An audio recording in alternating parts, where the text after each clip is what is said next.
Hello, ladies and gentlemen. Welcome to BTEC Philosophers episode 50. Wow, 5-0. 5-0. We've got a special guest in today that we've been trying to get for ages. We're very excited for him to be in today. Jacob Hawley. Round of applause for Jacob Hawley in the studio, man. How are you doing today? I'm really happy to be on episode 50. Yeah. I didn't realise it was episode 50. We've been waiting for you, man. Well, yeah, sorry. I think there's been times when nearly did it, nearly didn't, and all that sort of thing. But yeah, mate, big episode 50. Our first white guest of the year, man. Okay. I don't know how to feel about that. Well, you got to make it racial immediately, don't you? This is why I'm on the back foot. This is why people don't want to do our podcast. We have people come and do this podcast, and it gets racial, and you just see them sat there like... I've never felt like I've had to represent my community on camera before. I feel like a pressure now to do something for white people. Just saying, man. Episode 50, first white guest of the year, man. It's special. We're going to get a massive England flag up in the background. We're gonna start asking Mike where he's really from. That's good to have you, man. You're this going. Is important. I need young white people are going to watch this and think there could be a platform for me. Maybe I could get on BTEC Philosophy. Man, for years I thought it wasn't possible, but now I've seen someone who looks like me on that panel. Maybe I could do it. This is a new diversity scheme we've got going on. When I first saw Jacob Hawley do a podcast, I was like, wow, there's space for me. There's space for a white man on a podcast. That's why we leave these 2 chairs spare. It's aspirational for other kids. If you grow up and try hard, one day you could blow a large portion of your income doing a podcast. We spend so much money on this, man. Yeah, mate. I'm looking into like starting something, and I was like, shit. What, a podcast? Well, like but like actually doing like a DIY one. Yeah, you know what I mean, it's P, isn't it? It's expensive, man. It's an expensive hobby. It's good though. The one thing with if you have your own place, which would eventually love to get to that point, is you can do it whenever the fuck you want.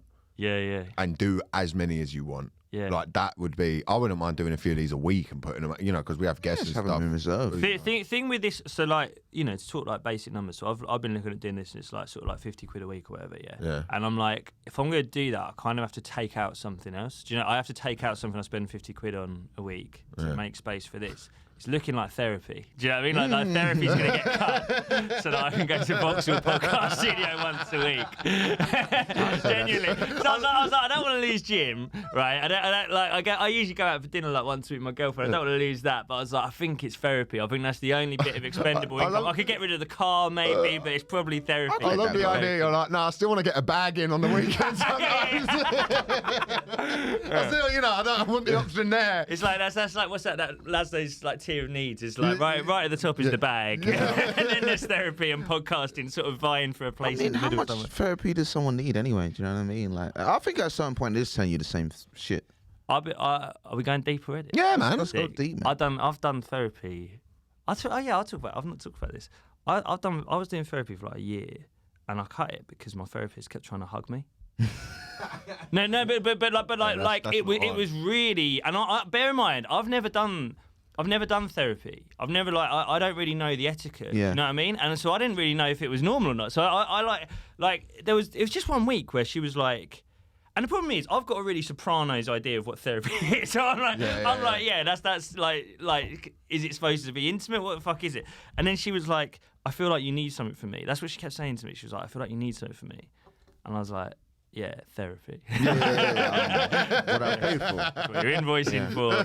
And she's like, no, I feel like you need something more than that. I was like, I can't stress enough, by the way. I'm not going with heavy stuff. Like, I've got the most like a la carte level of like white boy problems. Yeah. Do you know what I mean? I've got like, just nothing's happened, nothing bad, blah blah blah. Nice enough upbringing, but I just need someone to chat to. And then she was really pushing for this hug. And I was literally like, I don't know if we should do that. Mm-hmm. And she was like, I really want to. That's weird. And I kept going for about 6 months. Genuinely. And I said to my girlfriend, I was like, is that supposed to happen? She was like, no. Yeah. You should have banged her. You should have just bent her over that little therapist desk and then tell her so you're not invoicing for this, sweetheart. You're not fucking. If you bang your therapist, that's it. It's done. That is the end of therapy. The goal should be to fuck your therapist, and then you grab those tissues that usually people wipe their tears up with, clean up the mess, and fuck off. That's anyway. I think I might. Who's your therapist? I'm gonna start going. I was just thinking, I was like, she won't watch this, will she? No, Do you reckon that she was like attracted to you? Do you reckon there was something like that in there? I didn't think that. I really didn't think that. Older lady or like sort of late 30s, bit mumsy. But was it a mumsy thing? Not she's trying to like because in my mind. But then bear in mind, I'm 31, so it wasn't like a big enough right. Okay, gap. okay. You know what I mean? If she was like 50, I'd be like, yeah, it's a mumsy thing. Right. But, you know, she's only like 8 years older than me, max. Do you know what I mean? So it's like I don't know. But I was just like, is this therapy? Is this what you're supposed to do? But and then even. Because I did have to stop it with her a few weeks ago, just because something else came up that I wanted to do once a week that was like, I want to spend my money on that. Do you know what I mean? So that stopped. But then like at the end, she was like, "So what do you usually do at the end of when you say goodbye to someone?" I'm like, "Say goodbye." Yeah. It's like, you want this hug so fucking much, don't you? And she was like, "Yeah, but what else would you do when you say goodbye?" So it's like really like edging the hug, man, and it's like. Yeah, but also my thing with do you do therapy? I've done bits of it. I've done like counselling and stuff like that, and like legally mandated. No, I had a wobble a few years ago. Like I fucked up a fringe. I was doing I don't have like an issue with drugs. I'll joke about them on here, but I notice in my life when I'm not happy, I steer into the sesh a lot. Oh yeah, of course, yeah. So there's times where I truly love the sesh and think it's great every now and then. But I've done enough up at 7 a.m. and you're just like talking bollocks around a kitchen table. Yeah. I've completed that, but I was doing a lot of that. I fucked up the Edinburgh Fringe. I wasn't happy with my home life, with my career, so I started going to like NHS sort of stuff. There was like these talk groups at the NHS, and I started going, and they put me forward to this thing. They were like, "Yeah, you need to go to this," and I went, and it was useful. It was good. But I felt a little bit like once you get the tools to sort things yourself, I know it sounds quite. There's people out there. I think the thing with mental health is there's people out there who are schizophrenics. That's who they should be the top priority, but they're not. Yeah. They're out like yesterday. That guy smoking crack on a skateboard outside the studio. He was cool. Yeah, he was cool. We had to think about it. But it'd be good for 10 minutes, and then he'll do like a conspiracy theory. Okay. The room just stinks of crack. Yeah. I'd end up doing crack with it. And then you got to go back to the NHS to more therapy. He was like, Boris Johnson owes me fucking 60 grand, mate. Like all this mental crackhead thing. That's who but he's not going to check himself in. Yeah. So then it's for a lot of the time people like myself who are like, my arts festival didn't go as well as I wanted it to. I don't know, like you can't invalidate. Like I think thoughts are valid, even if they're like you feel like they're not important. They need to go somewhere. Do you know what I mean? So I feel like there is a space for that. And that's it's mainly rich people who have therapists, isn't it? Because they have their thoughts and they need to go somewhere. I think what I don't like about therapy is I feel like a therapist is telling everyone you need to be more selfish, but they're saying it to people who are already selfish. And then now it's just like, so I feel like, is it really just a soundboard for people to hear what they want to hear sometimes? Yeah, definitely, man. There's definitely like an ego to it where it's kind of, even like, again, it's that Sopranos thing of I was doing it. I was sat there. And I feel like they're very quick to go to childhood stuff. Do you know what I mean? They're very quick. You'll sit there and you'll be like, I fell out with my mate yesterday because he pissed me off. And they're like, well, is that because your dad spoke to you like this when you were 6? And you're sort of sat there like, yeah, I am complicated. I wasn't hugged enough as a kid. Well, let's make up for that. Well, but you do, it's quite self-aggrandizing. Quite complicated. You're like, yeah, I've got some real layers, haven't I? Whereas in reality, it's like, it's fucking not that at all. You just fell out with your mate. Like, I feel like there's such a kind of like, it's so quick to be like, and is that because your mum never told? And it's like, no, it's like I just got pissed off, and sometimes you're like, you think, I've got a real backstory, man. There's real layers to me. I've got a real subtext. There's so much going on in my head that people don't realise. It's like, it fucking isn't. Like, you're just wandering around getting pissed off at normal stuff. One of my dreams is to just like sit in a bar with a whiskey, and then people are like, wow, he's like, what's his deal? Do you know what I mean? Like, people do say that about it. What is his deal? You're just sat there thinking about Jorginho to us. That's literally it, man. He's just taking sips. My girlfriend the other day. My girlfriend the other day, she was like, "Oh, I noticed you were up late last night. Like, were you stressed about stuff? Were you think about stuff?" And like, the reality was, I was laying in bed, had my phone under the duvet, and I was watching Declan Rice videos. I was watching like his past progression maps, and I was like, "There's nothing complicated about me. I'm the most fucking basic, boring guy." And then no amount of therapy. Like, you can tell me there's stuff that happened in my family. It's like, yeah, but like, I didn't do anything. Do you know what I mean? It's like, I don't know. I think there are definitely people, as you say, who've got actual issues who need that. Whereas like 99% of people, I think, my thing with like any of that mental health stuff or like depression or like anxiety or anything like that, if you can think of like a logical reason why your depression or your anxiety is a consequence of something that happened, that's not a mental illness. Do you know what I mean? Yeah. If you're you worry about like upsetting people and stuff like this. We've just literally done an episode that's going public. Slag it, yeah. So if you have self-awareness of your mental illness, or in terms of you're able to logicalize it. Look, but if there is just like a logical, like, something happened that made me feel pissed off, upset or depressed or anxious, I don't think that's depression or anxiety. I think that's just you having a reaction to something that happens, which happens to everyone. Whereas if nothing's happened, but you're depressed or anxious or upset, then I think that's probably something that needs help. I still think that's just being a human being. Yeah, exactly. But then, like, you know what you were saying? You were like, I was up all night doing drugs. I went to the worst. Well, I'd say the worst arts festival, but you know what I mean. It's incredibly taxing. Spend a load of money, blah blah blah. Like, if you turn up in a doctor's surgery being like, I think I've got a problem, and they go, what's wrong? And you go, I'm up all night getting on it. I've done this arts festival that, you know, in your words, went wrong. I'm not happy with family life. It's like, well, you're not ill, are you? Like, that's a consequence of loads of... If those things just didn't happen, you'd be fine. Well, yeah. And I'm not saying you don't need to talk about that stuff, but it's not like a mental illness. Whereas if you go to the doctor and you're like, I feel really depressed and anxious, and they're like, what's happened? You're like, I don't know, nothing. Then you go, okay, yeah, you need help. Do you know what I mean? Absolutely. I think it's a fine balance where each side has a point in a minute where, like, yeah, the Harry Styles wear a dress people, like, yeah, I should be more open and stuff like that, but also your people who are like, have you gone to the gym, have you lifted some weights, have you introduced some discipline to your life where you cook your meals, you do this, you do that, and then, you know, one thing that I've learned a lot from martial arts is if you keep showing up, you progress. It's at this time, don't be late, come in and do this, and you learn a lot of things, and then you can just take that fundamental thing and then go, well, I wonder if I apply that to everything else. Like with stand-up, I go and gig a certain amount of times, or I sit and I write, or I start working on videos that I want to do, and some of them are going to be shit and some of them are going to fail.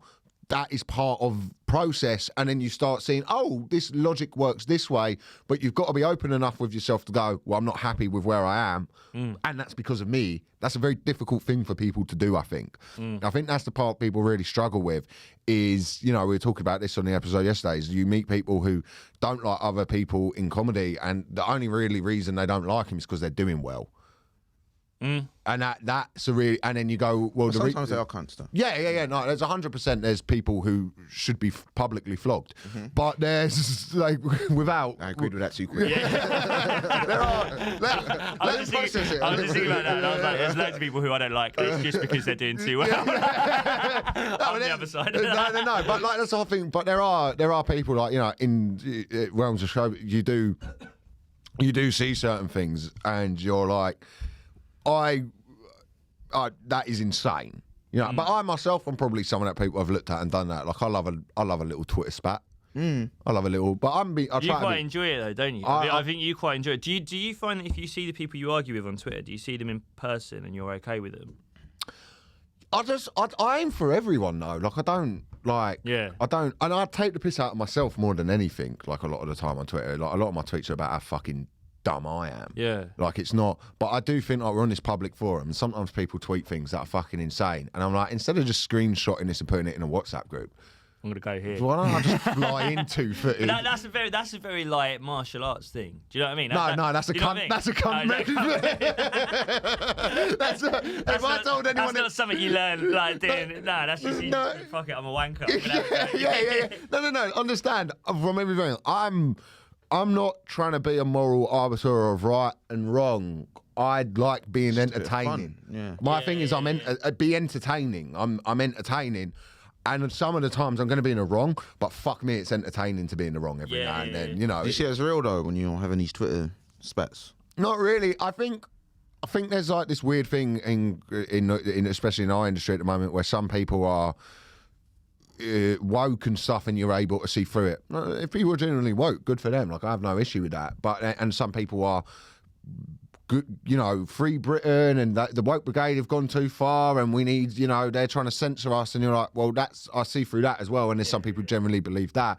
And then if you're just honest with the thing of like, look, I'm an arsehole who just likes to be entertaining. They can't look. I'm going to be absolutely destroyed on there one day. There will be a day where someone absolutely tears me fucking apart, and. Good for them. They came for you the other day, didn't they? The Graham Linehan fans. I'm guessing you spoke about this already on this podcast. Yeah, but not on the main. Did they not? I mean, there was the Jamaican accent thing. That was so funny, man. I mean, you sound like a Jamaican man with a concussion. Maybe. Like, I don't understand. It's maybe like that. I just that bumba.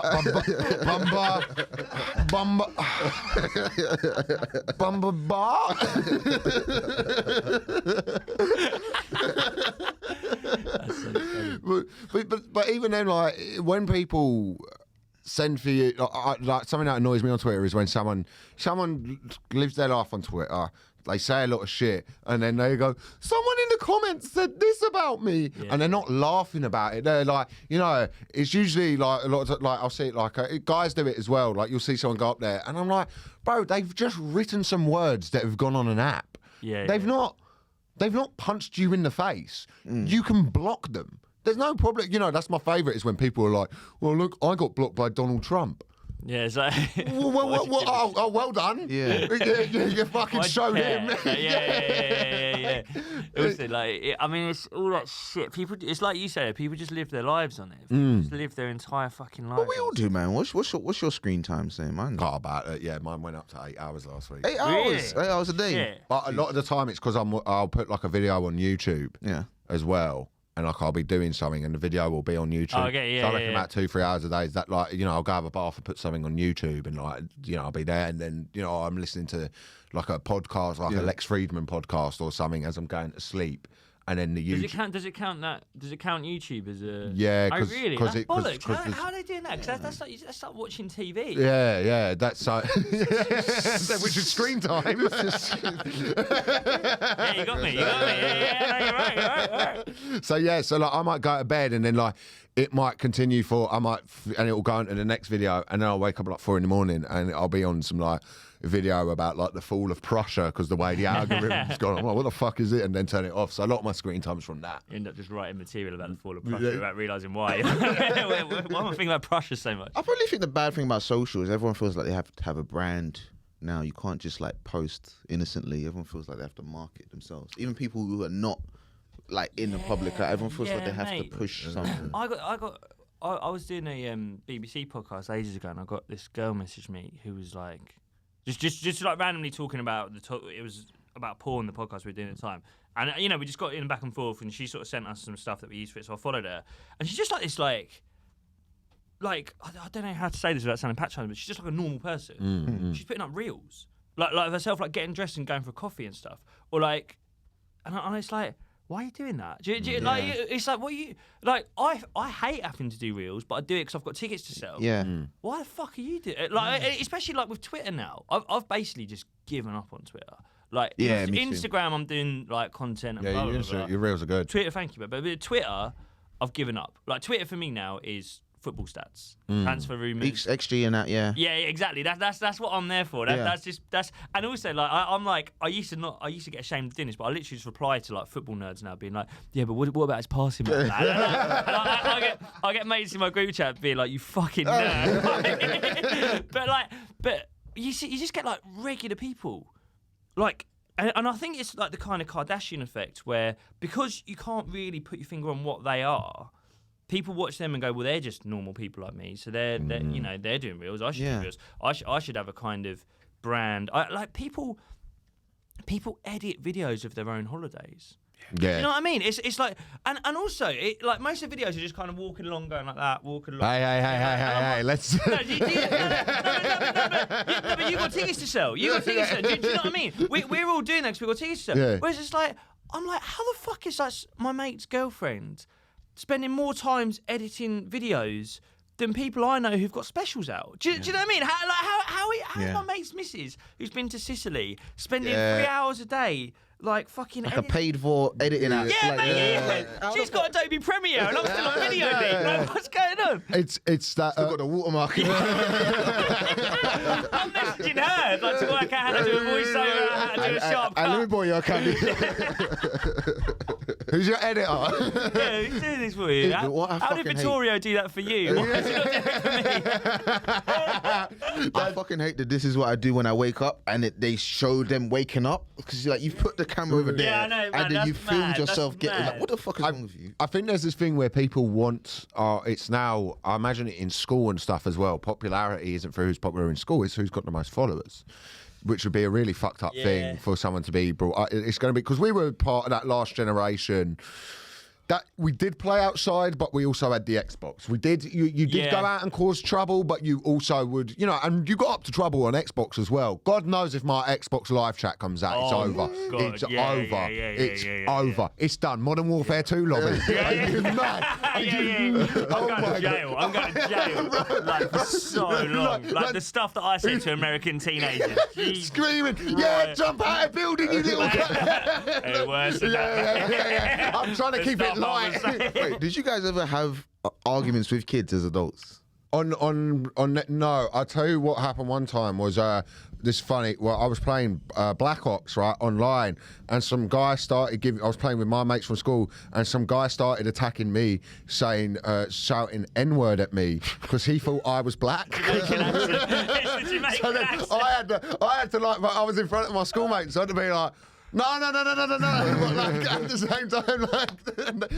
I've had that before where, like, I didn't say anything, but they could tell I was black because it's like from the way they had Negro breathing, I could tell. I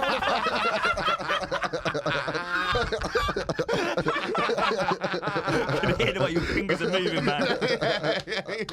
Can see the grease on the controller. How the fuck is this happening? But I know what you're saying. We were. I mean, I'm 31, so I'm like I had a bit of Xbox Live, but social media was like Facebook. And also MSN. Mate, I mean, to be fair, MSN, that's another one where I could get in trouble. Oh, BlackBerry Messenger. I never had a BlackBerry. I didn't. Were you on BlackBerry Messenger? Yeah, I used to like genuinely set.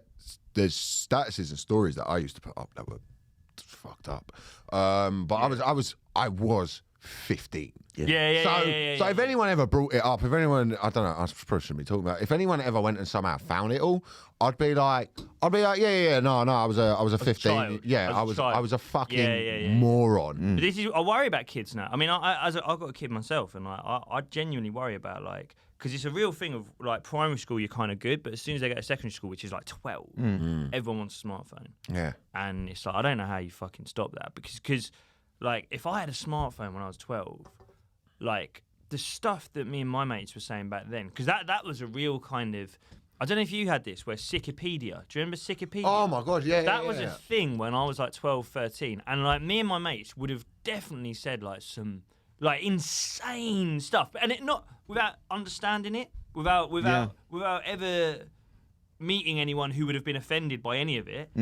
But because it was just because we're children, and that was like the thing. And also that was at a time in like media and TV where like this is where Frankie Boyle was saying crazy shit. This is before Frankie Boyle was like basically a Labour MP, which he do you know what I mean? Like, now he's just like this kind of like book scholar who sort of sits there and has polite discussions with Jamali Maddox. Whereas, like, people don't realise 15 years ago he was insane. Like the stuff that he was saying, and even like Russell Howard. Russell Howard was a very dark comedian. Fucking mad. Yeah, stuff. yeah, like, yeah. It wasn't like the cuddly, like, oh, get the Tories guy he is now. Like, he was nuts. That era of Mock the Week, I was talking to someone about it. Was it you I was talking about it with? Or maybe going, there was an oh, no, it was with Sean Walsh. We were going, there was an era of Mock the Week that was amazing with Frankie and Russell, where it was incredible. It was like who would go the lowest. Like, Yeah, it was yeah. literally like who could steep the lowest. And you had this real dark angle from Frankie, and then this like sort of quite cuddly angle from Russell, but still dark. And it was just such an amazing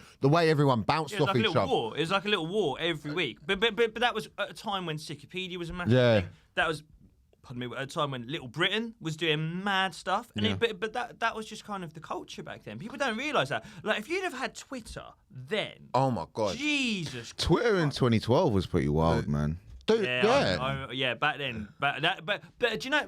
Even 2012, that was like an odd future time. Do you remember? Like that's when those guys. Again, this is before Tyler the Creator was like a gay rights advocate. Yeah. That he used to say some insane. Oh, Tyler the Creator used to throw the word faggot out like it was nothing. Rape like, star. yeah. songs about rape. He would say no. He got banned from the UK for the stuff he was saying in his lyrics. That's why he never came here for like 6 years. Really? Yeah, that's why he was banned from here. Yeah. And Australia as well. But I remember you would get white guys running around shouting the N-word. Yeah. Because you would see his mates doing that, and you like. But I'm not saying that's all right. But they're watching popular culture do that. Yeah. So there's like a real influence of that. That was the thing back then. That was happening. It is a hard thing, like with that, with that conversation where you go, like, I just would not get involved in that realm of even trying to say it like in a creative way that Louis C.K. has said it or anything like that, because I don't want the fucking backlash for that shit at all, because you've got to be so precise with that. You've got to be Well, I just think if one person tells you, I don't like you saying that word, 'cause it makes me feel like shit, you go, oh, brilliant, just wait. Because it's not a word you need to say. It's like you can have so many conversations about Evan. It's not like you need that word to describe something. It's such an unnecessary bit of vernacular. You can just go, I'll just leave that.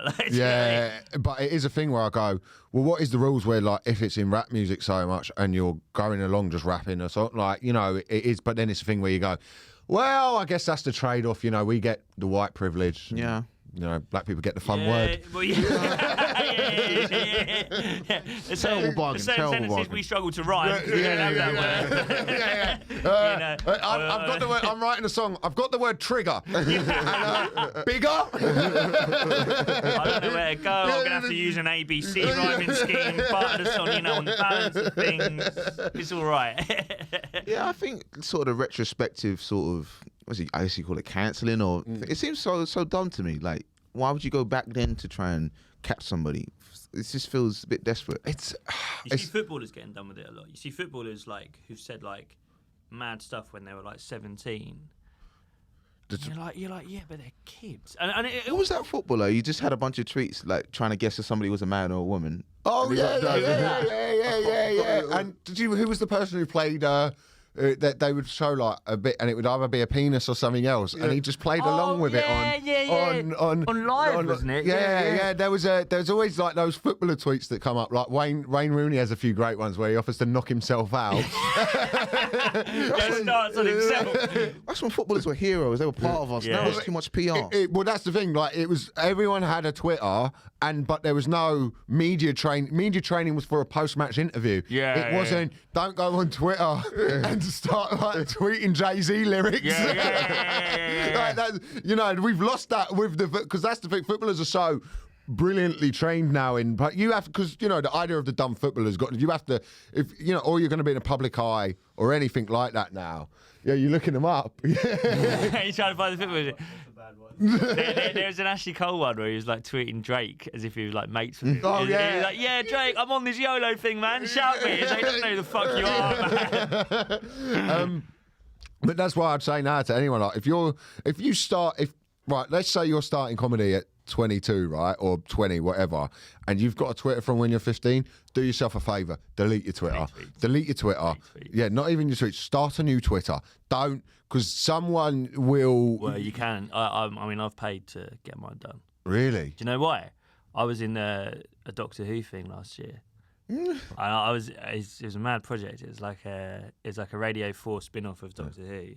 And I've said some shit about Doctor Who. I've said some stuff.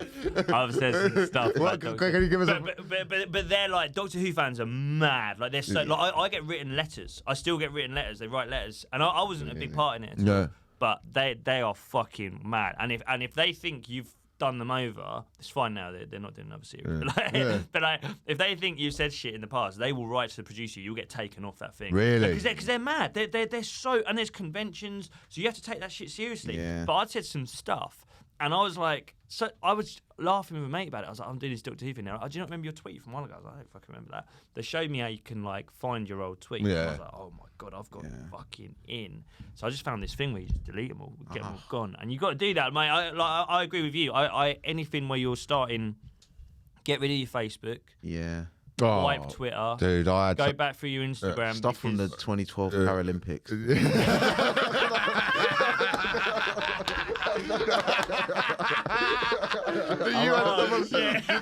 you have stuff from 2012 Paralympics? Not anymore. Look at I remember big material. I had. It was actually. Mike's just saying, look at this wonky fish about the swimming event. Look at Nemo with his little fin about a British hero. It's a long time ago, man. It's a different person. Were you gigging back then? Were you gigging in 2012? Nah, I started the year after. So I started 2014, but I still had 2012 stuff. And I remember a bit I had, and I don't know if this is all right. I had a joke, and it was like, because you know Oscar Pistorius, this before, done his stuff. He was killing it, but it was killing someone. But no, but he was good. Yeah. And I remember people saying, they were like, he's so good, they should let him race with like the able-bodied, blah, blah, blah. And I was like... We all had to try not to use the word normal there, didn't we? I went in to help and went, no. He's got this. I walk in a tightrope and everyone's like, do you need me? I had a joke that was like, that's like saying that Usain Bolt's so fast he can run with the horses. Now, I don't know. I don't know if that's all right. When you think about the logic of that, I'm like, I don't know. I was like fucking 22. Like, I didn't understand what I was like, but I remember I went back through some old sets the other day and I found that and I was like, I don't know where that is in terms of the line. I don't know if that's okay. I don't know what that means. I don't know. I remember it was like literally the only bit that was getting a laugh. It's a really funny. I think that's a fine joke, but I think you have to know, like, it's not okay. But like, you know, because we as comedians do this. We've always got it's a joke button. Yeah. Like we've always got that. Like God knows I've had to bring that out when I'm looking at stuff I've said. I'm like, there's absolutely unacceptable. I was joking. You can always play that card, but it is getting overplayed now. It is. But do you know what? I think you've got that button so long as your on stage thing is I'm an idiot. Like you basically start your set saying I'm an idiot. Yeah. So you're kind of saying to people, don't take this seriously. Yeah. The problem I think a lot of people have got is a lot of people nowadays are kind of confusing stand-up comedy with activism. Yes. So it's like if you're going on stage being like, here's the 3 reasons we need to take down the Tories now, you can't say any shit. Yeah. Because you're asking the audience to take you seriously. So if you do that and then do, and by the way, we should let you say, but you can't say, well, look, I'm just being an idiot. It's like, no, you're not. You're trying to be a fucking politician. That is the thing with all the sort of like in comedy now. Like you do get a lot of, you know, I support these things like the Day Dems and all that coming in, and like everyone's now bisexual, which isn't. We've seen it. We've seen a bisexual. It's not interesting. You know, get a sex change. That's what we're after. We've seen it. It's boring. You're not even gay. We need something new. You're not. But that whole thing now that you do. I think Edinburgh PR should make people prove it. What, that they're gay? Yeah. No, they're bi.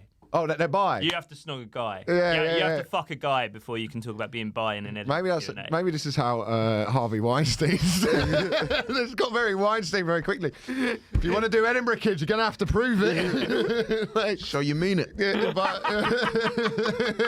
I mean, there's some PRs. There's a PR company up there every year that has very attractive girls working for it every year, and just fucking, I don't give a fuck. Mate, mine was like that. My one last year. It's like I went more expensive than I usually go for PR. Regret it really because I got worse reviews than I usually get. I was like, wish no one had seen this. But like, I was like, I just have like this fucking like. It was like a you know what you get at Yo Sushi, the little fucking conveyor belt. I just had this conveyor belt of like attractive 31-year-old women called Hetty, and they all work for this. And there's about 13 of them. And then you know there's the Dave party. Yeah, they're all there. Yeah, and I'm just like.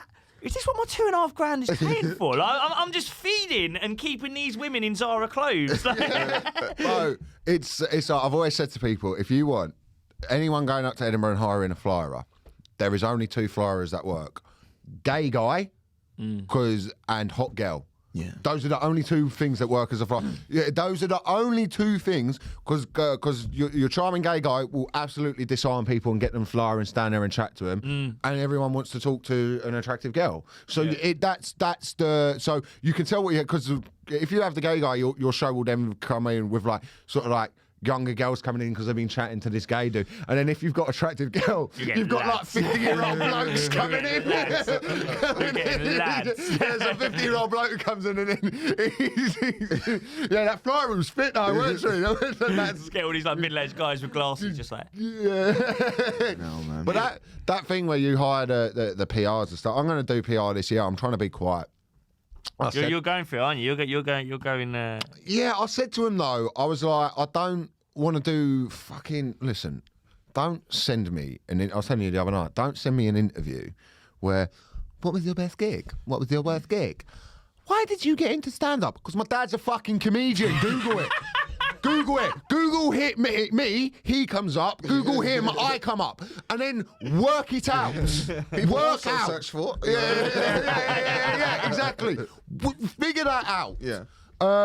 So yeah, I don't want to do that because I can actually. By the way, I was talking to someone yesterday. You can actually say to PRs, "I just want reviews. I don't want that shit," and they'll charge you less money. Yeah, that's what I'm going to do. Yeah. I have faith in my show. My show will be good. I've been working on it. It's the other things around it where I feel like with Edinburgh. And people are interested in it, so I like to talk about it in the podcast because sometimes people don't quite have the insight. I met my girlfriend in Edinburgh and she thought we all made money. Fucking hell. Yeah. That's dumb. Yeah. Yeah, what dumb bitch. No, so people don't quite have the insights which I think we could offer. There's an old way of doing Edinburgh. That is, you go up there with the PR, with all the flyers, with all of this nonsense, and that works for a select group of people. Now, the problem you've got with the review system up there that I find, I was talking to, it's hard for comics who are from more working class backgrounds or are also like black or Muslim because they go up there and they just do a funny hour, and what happens is the reviewer, who's someone who's privately educated or comes from money and can take a month out to go live in Edinburgh and work on their career in journalism, is from a public school background where they're a guilty white person. So when someone goes on and isn't talking about, and here's what I've learned in my journey as a black woman, they then can't see past, in a way it's racism, they can't see anything past that this is just a stand-up on stage doing a funny hour about their life, so they always write things like, oh, I'd like them to delve into more depth. And it's like, why did they have to explain their blackness to you? Why did they have to explain? Why can't they just go up and be funny? So I think there's that old model now, but it's competing with social media, and it, like anything in this industry, it can't keep up. It can't keep up. There's a reason Have a Word are doing something on this, and that fucking TV shows get barely any figures. I don't know why I pointed over there, but that's TV news. That's visual learner. So I think it's interesting now just to see how, going up there as an artist this year, going, this thing works for me, and I've done it your old way, and it doesn't. And seeing the slight pushback on that, where you're like, some people just want to make fucking. I haven't had much pushback at the minute. My agency's cool, but like, I know there'll be PRs and stuff where you want to be like, no, stop trying to fucking just take money from me. Well, they're fucked. Do you know what I mean? They'll be scared. Do you know what I mean? Because from their perspective, and the journalists as well, the reviewers. I mean, I saw Bruce Dessau does the Evening Standard. And I quite like him. Yeah, I like Bruce. He wrote something the other day where he was like, we're in trouble, like, reviewers. Really? Because if no one's reading them, the reviews, apart from us, and B, punters aren't using them to buy their tickets anymore. Like I did Edinburgh last year, and it used to be that you could either be big name comedian or one of the 20 new acts who've been chosen, or everyone else. And if you're big name comedian, TV a lot, all that, you'll sell, fine, you're cool. New acts, you'll get all the PR, you'll get all the attention. People are going, you're the next big thing, let's go and see you. Everyone else in the middle, you need reviews. You need reviews, you need a good poster, you need flyers. You're fighting. Whereas now there's three camps. There's new guys who still got their attention, big guys who are still good, who are still okay, or less so than they were, but they're still just about okay. But then there's people who've got an online following. And so now there's three groups that are pulling from the same pool of audience, which, by the way, has got smaller and smaller. People are talking about how this year was 30% down on numbers. Wow, really? It was 30% down on 2019, which was 20% down on 2018.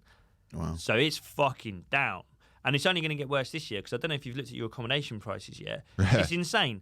And from a punter's perspective, why the fuck would you go there? Yeah, go to Zante. Because exactly. You go there, but also the difference is now, like the argument would be, because I want to see hour-long shows. I want to see Mike. I want to see Elliot. It's like, yeah, Mike and Elliot are touring now. That's the difference. 3 years ago, I remember 3 or 4 years ago, Chalk did an article that were like, there's 150 comedians touring this year. It's never been that many. I'd say this year there's 500. Yeah. Everyone's touring now, and everyone's selling. Everyone's selling because everyone's doing TikTok and Instagram and blah blah. You're selling, so it's like what you're saying about like you're going to get pushback. You are, because there are people whose livelihoods depend on that festival that aren't us. Yeah. That are reviewers, that are PRs, that basically they've still got a living tied to print media. Yeah. All the other fucking idiots who made a living out of print media, they realised a long time ago you're dead. Yes. But, like, honestly, if Steve Bennett wants to survive, he has to stop writing articles on Chortle and he has to start doing TikTok. And he has to start doing 30 to 60 second reviews, TikTok reviews. Imagine getting a 1-star choreograph. Watching him getting out of bed first. Wait, can we get some of the TikTok music? Let's do some one star TikTok. Because you know they'll add they'll add the sad music. Yeah. The headphones on.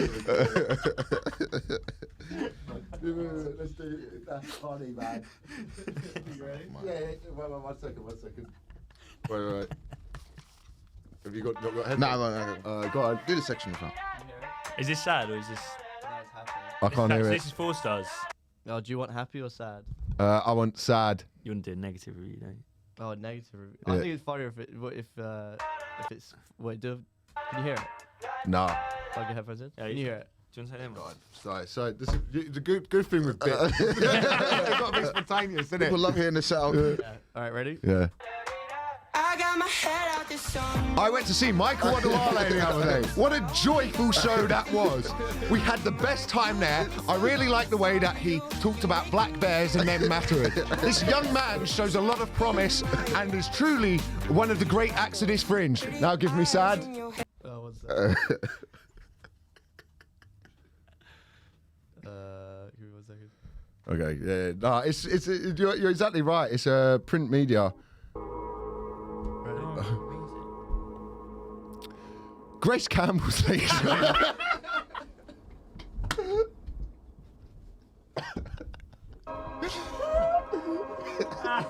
Grace Campbell's latest show,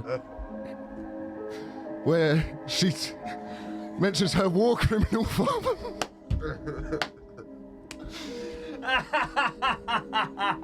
Was not what I had hoped. The PowerPoint presentation of the crimes committed at Guantanamo Bay. The Chilcott report didn't even get a mention.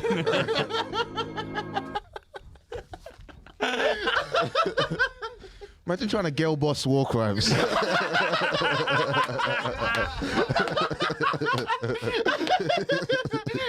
can't just throw on a fucking dress and then and go out that slave queen.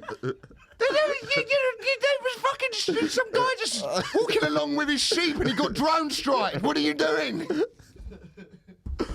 Oh, fuck me. Oh, my God. That is one of the funniest bits. The girl boss war crime.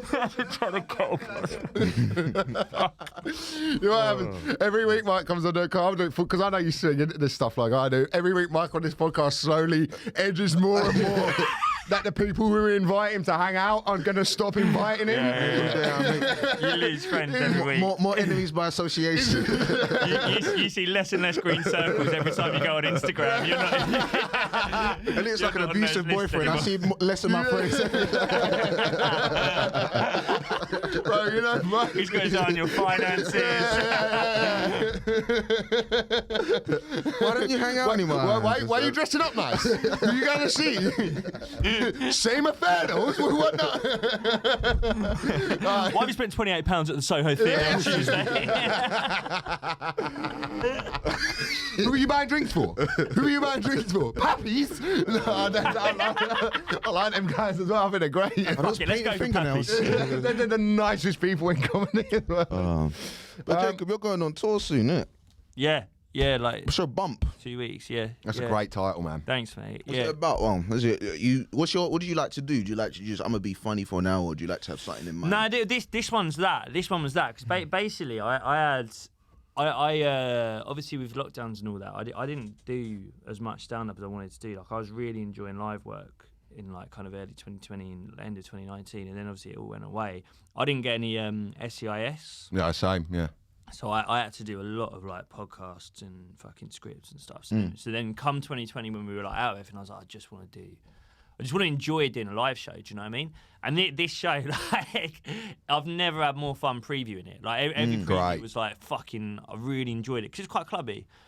Edinburgh, there's a few freestyles of like, oh, it's quite clubby. It's like, yeah. Fuck them, no. It's like, no, but it's like, how the fuck is that a criticism? Do you know what I mean? It's like, yeah, I don't know. There was just times when like he just made everyone laugh with jokes. It's like, yeah, that's what they pay for, man. So I'm fucking buzzing, mate. It's like there's I'll be honest, there's some dates selling well, some dates where I'm like, fucking, it's gonna be a long car journey home. Like I've got Leicester will be good, Oxford will be good, London will be good, Brighton will be good. How many dates you doing?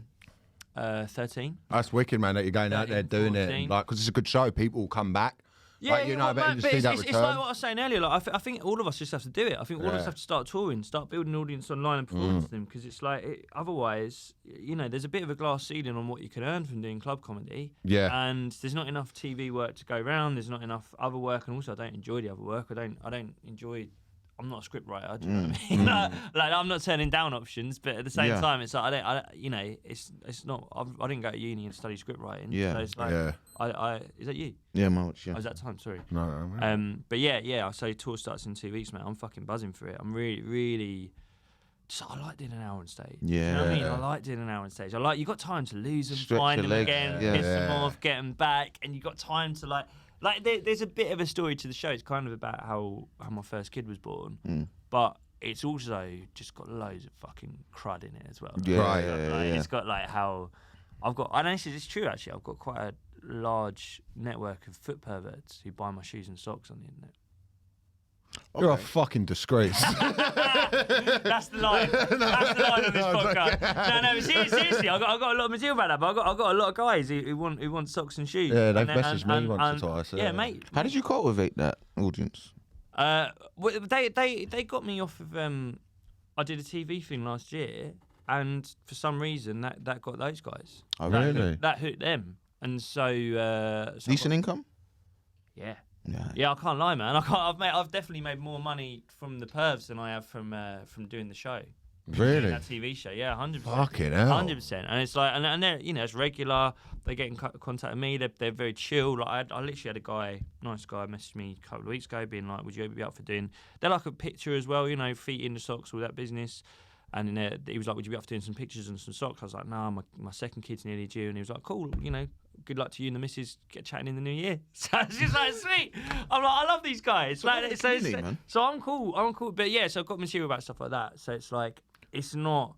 I think sometimes people try and take like proper Edinburgh hours. Yeah. And it's like, ain't gonna work. 70 people in Nottingham don't want to hear about your truth. Do you know what I mean? Like people, it's fucking jokes, Saturday night. Like people have come out for a laugh. So yeah, I get what they mean in Edinburgh when they say things are clubby. I can understand where they're coming. I try to be nuanced with these things, but I do think. Because there is things where I think sometimes you watch someone in the clubs and you're like, you know, it's a term in America, like you can smell the road on them. Right. Do you know what I mean? Yeah, I do. And there is like, I understand where people are coming from, And I think, you know, you can place, what I mean by this is you can play certain rooms where it is just the drunks and you can then attack every audience. Of course, Like, yeah. Don't attack every audience like it's Saturday night at Birmingham Glee. Yeah. Which is a great, to kill that room, you've got to be a good comedian. You have to be. I don't trust anyone who's not done that room in British stand-up.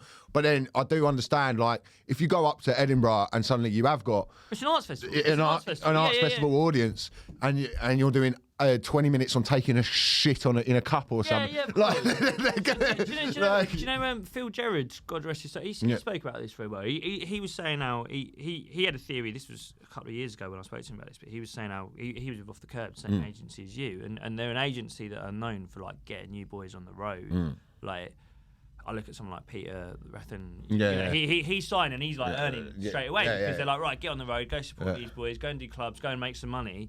But Phil was saying, he was like, the problem is, like, I'm paying my rent by going out four times a week playing to comedy clubs, and then you're expecting me to do an hour about my soul in August. Yes. How do you know what I mean? Yeah. But also there is like a class thing there where it's kind of like, well, if you've got mum and dad's money, you can afford to preview June and July, because you boys will know this. You don't make any money June and July because you're previewing. You don't make any money out of those shows. Whereas, I mean, I got fucked by it. I didn't really think about it this year just gone, but I was like, came out of Edinburgh. I was with Monkey Barrel, which venue, you know, they give you a really, really fair deal and everything like that. I was like, why am I fucking skinny in October?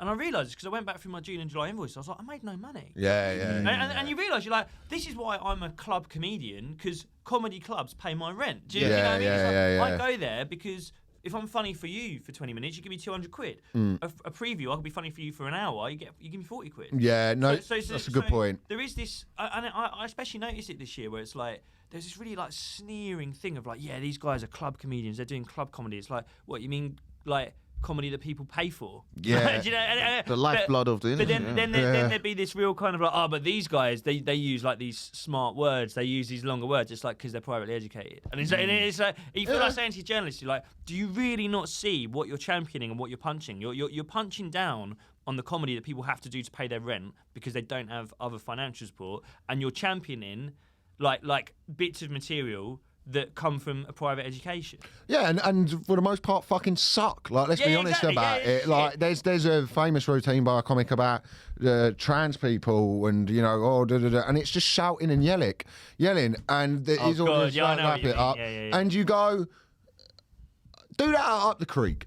And not that an up the creek audience will hate trans people, because they fucking won't. If you go up there and you talk to them in a way where like you wants to do it, that's the skill. Go talk to a crowd of people who aren't your audience, who you would perceive as working class and the kind of people who hate trans people, and do a pro-trans bit and get them on board. Be a good comic that way. You know what I mean? Use your private education that way. Well, I think that's the key. That's the goal. Like, to not have a separation as little as possible between sort of a club set and what you talk about in an hour. Yeah, absolutely. You want it to be tight enough where you can make it work. That is the beauty of comedy, man. Like, I always say, like, the Def Jam sets that you watched back in the day, where they're talking about police brutality, talking about racism and shit like that. But it's like, it's knee slapping funny, you know, black people, you know, it's like knee slapping. That's the skill right there. Yeah. That's as good as any Edinburgh hour where you have to separate it and be like, well, this is the point of my show.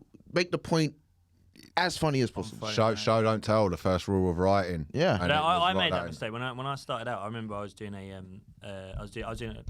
I'm going to finish on bigging up someone I don't want to pick up. Yeah. Like, I was in a Friday night middle spot at a club, like unpaid 10 minutes, you know, I was trying to get up a bit. And I was like, all right, it's backyard, you know, they're a bit drunk. I'm going to do like alcohol material, I'm going to do drugs material, blah, blah. And I was doing the middle spot with Jamali. Jamali was like, it was while he was recording Hate Thy Neighbour. And he literally just came down and killed it, but with stuff that was ready for Hate Thy Neighbour. So it was about like racism and you know, like the effects of that and stuff like that. And I remember watching that and being like, he's just come down, killed this room with stuff that he actually cares about, that's interesting enough that it's going to go in a fucking documentary.